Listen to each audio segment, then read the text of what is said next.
At the island, the rebels were surprised and frightened when they found an American ship anchored in the harbor. It also had stopped for water. Many of the rebels wanted to sail away, but their leader, Babo, opposed it. They had little food and water and could not go far. Babo created a story to keep anyone from suspecting that the Spanish vessel was in the hands of rebels and that its captain was a prisoner.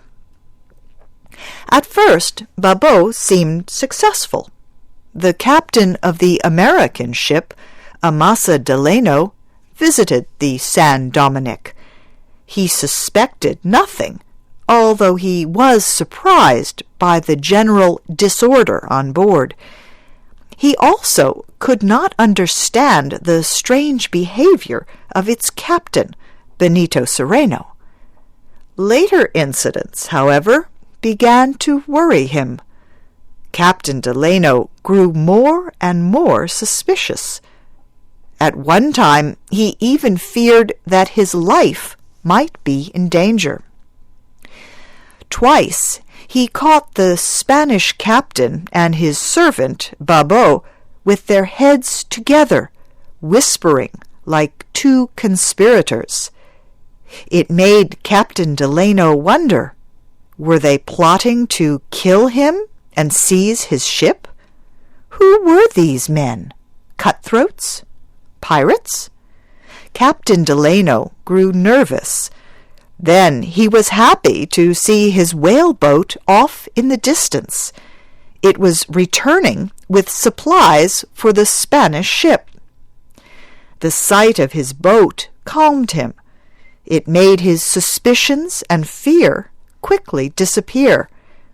He felt foolish for having had such dark thoughts. Now, here is Shep O'Neill with the rest of our story. Benito Cereno. Captain Delano went down to Captain Cereno's cabin to cheer him up and say goodbye. "Better and better, Don Benito," he said as he entered the cabin. "Your troubles will soon be over." The American invited the Spanish captain to come aboard his boat for a cup of coffee. Cereno's eyes brightened, but then the light in them died. He shook his head and said he could not accept the invitation. Captain Delano was offended. He was about to withdraw when Don Benito rose from his chair and took Delano's hand. The Spaniard's hand shook, and he was too excited to speak. Delano pulled his hand away and turned, climbing back to the deck. His face was troubled. Captain Delano could not understand Don Benito's actions. One minute the Spaniard was warm and polite, then just as quickly cold and hostile. Captain Delano asked himself, why did he refuse to join me? Why is he so unfriendly? Captain Delano got to the deck and was about to step down into his boat when he heard his name. To his surprise, Don Benito was calling, coming quickly toward him. Captain Delano was pleased and turned back to meet him. Don Benito warmly took his hand with more energy and emotion than he had ever shown. But his excitement seemed too much for him, and he could not speak. Babo then came between the two men and put his arm around Don Benito to support him. Clearly, he wanted to end the meeting between the two captains.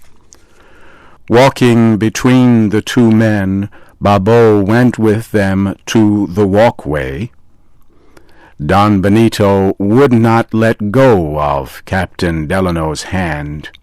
He held it tightly across his servant's body. Soon they were standing by the ship's side, looking down into the American boat. Its crew turned up their wondering eyes.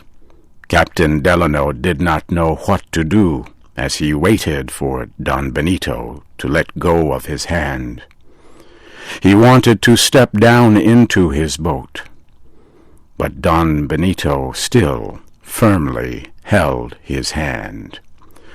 Then, in an excited voice, the Spaniard said, "I can go no further. Here I must say goodbye. Farewell, my dear, dear Don Amasa.